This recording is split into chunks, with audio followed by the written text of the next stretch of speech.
Why are Arabs so powerless? For a terrible 11 days in May, the world watched hellfire rain upon the world's largest open-air prison camp, otherwise known as Gaza. The dazed, bleeding survivors crawling out of the rubble of collapsed buildings have experienced this before. Everyone knows this tragedy will repeat. In faraway Arab cities, as well as here in Pakistan, people glumly watched the unhindered, televised bombing by Israeli jets. But the most they could manage was a few toothless resolutions and a few impotent slogan-chanting demonstrations trampling the Israeli flag. What makes Israel, with 9 million people, between one-half and one-third of Karachi's population, a Goliath of biblical proportions? Equally, notwithstanding their fabulous oil wealth, why are 427M Arabs the pygmies of international politics? GCC Arabs can certainly control what happens in a few miskin countries like Pakistan. Their leaders can be summoned to Riyadh at a moment's notice and sent back with sackfuls of rice as wages of obedience. But before Israel, which has almost zero natural resources, Arab kings and sheiks must perforce bow their heads. Blame the West if you want, and, in particular, America. Indeed, from 2000 to 2019, armaments supplied to Israel by the Western powers, US, UK, France, Spain, Germany, are documented at a hefty $9.6 billion. But within that 20-year period, the same document shows this amount is dwarfed by arms sold by the same suppliers to Saudi Arabia, $29.3 billion, UAE, $20.1 billion, Egypt, $17.5 billion, Iraq, $9.1 billion, and Qatar, $6 billion. And yet these expensive weapons will provide little protection if Israel ever chooses to attack Arab lands again. While the 9-country Saudi-led coalition has created a humanitarian catastrophe in Yemen, it is failing dismally against the ragtag Iran-supported Houthi forces. Israelis have long known that brain will rule over brawn, a fact that some Arab rulers are only just discovering. Okay, so then let's blame Palestine's ill fortune upon Arab disunity. There's truth in this.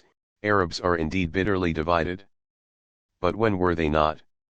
From about AD 634 to AD 750 is the only period in history when they stood together.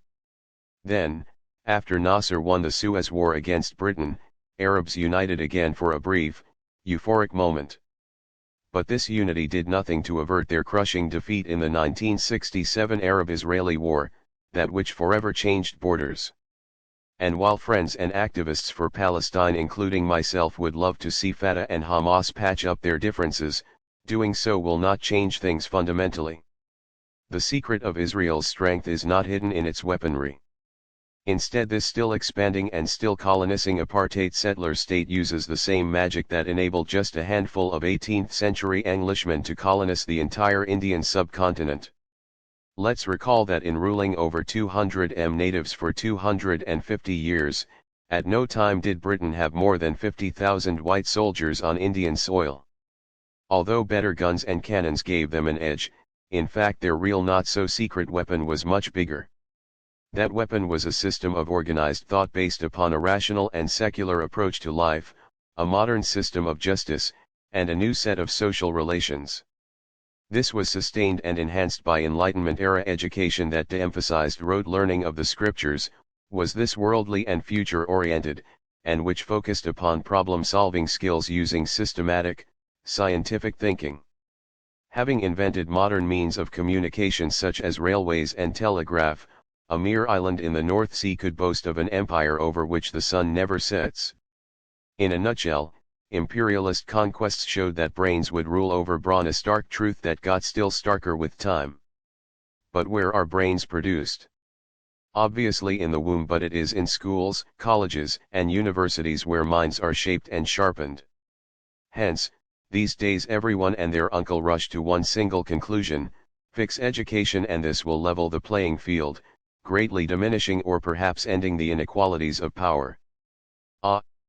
That's so much easier said than done.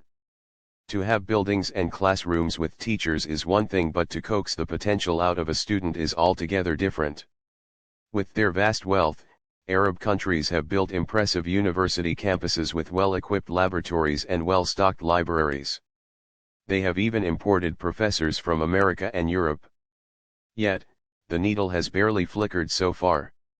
That's because attitudes towards learning take forever to change, and only if they are somehow forced to change. Ditto for Pakistan, which follows the Arab model as best as it can, together with abayas and jubbas. No university here has a bookshop, a center for students that hums with open debate and discussion, or a theater where classic movies are screened. Looking for a philosopher or a high-grade pure mathematician will be in vain. For 20 years, papers and PhDs have been churned out at a frantic rate. But I suspect that many of Pakistan's decorated distinguished national professors with hundreds of research publications would be judged unfit to teach in a high-end Israeli high school for lack of scholarship. The problem is not genetics. Arabs have a brilliant past and are probably just as smart as Ashkenazi Israelis. But the two groups have different attitudes towards success and different role models. The Ashkenazi child wants to be Albert Einstein, Niels Bohr, John von Neumann, George Wald, Paul Samuelson, Gertrude Elion, Ralph Lauren, George Soros, or 1,000 other such names that fill textbooks on physics, philosophy, technology, medicine, and business. Compare this with the Arab boy who wants to be Salahuddin Ayyubi and the Pakistani lad who dreams of becoming Ertugrul Ghazi on horseback. He does not know about Abdus Salam, our discarded noblest. We live in a cruel world which, of course, we must try our best to make less cruel and more humane. But making a socially just world requires much more than condemning the oppressors and crying with the oppressed. Instead, the weak must be made stronger. That strength does not derive from oil or nuclear bombs. Instead, it springs from the human brain, but only when that superb gift of nature is appropriately tutored and trained within a system of secular values that cherishes and rewards logical thinking, questioning and creativity. The writer is an Islamabad-based physicist and writer. Published in Dawn, May 29, 2021.